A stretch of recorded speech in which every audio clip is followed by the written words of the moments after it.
விருதுநகர் மாவட்டம் ராஜபாளையம் துரைசாமிபுரம் செங்குட்டுவன் தெருவை சேர்ந்தவர் மைனர். இவரது மனைவி மாலதி. இவர்களுக்கு திருமணமாகி அல்வினி பிரியா, அஸ்வித் என்ற 2 குழந்தைகள் உள்ளனர். மைனர் கொளத்தூர் மாவட்டம் ராஜமங்கலம் காவல் நிலையத்தில் காவலராக பணியாற்றி வருகிறார். இந்த நிலையில் துரைசாமிபுரம் பகுதியைச் சேர்ந்த ராமசாமி மகன் சரவணன் என்பவர் திருமணமாகாத நிலையில் மைனர் மனைவியுடன் கள்ளத்தொடர்பில் இருந்துள்ளார். இது சென்னையில் பணியாற்றக்கூடிய மைனருக்கு தெரியவந்த நிலையில் மைனரும் அவரது தம்பி பாண்டியராஜனும் சரவணனை அழைத்து கண்டித்துள்ளனர். ஆனாலும் அவர்கள் கள்ளத்தொடர்பில் இருந்துள்ளனர். இதனால் கடந்த 10 தினங்களுக்கு முன்பு இவர்களுக்கிடையே வாக்குவாதம் ஏற்பட்டுள்ளது. இந்த நிலையில் நேற்று இரவு காவலர் மற்றும் அவருடன் இருந்த 2 பேர் சரவணனை சரமாரியாக அரிவாளால் வெட்டி சாய்த்துவிட்டு தப்பி ஓடி உள்ளனர்.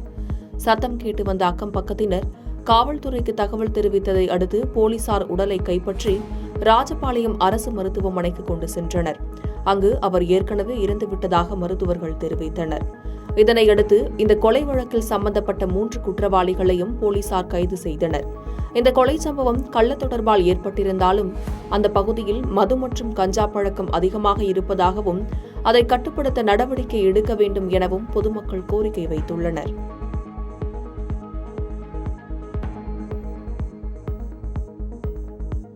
பாதகம் செய்பவரை கண்டால் நாம் பயங்கொள்ளலாகாது பாப்பா.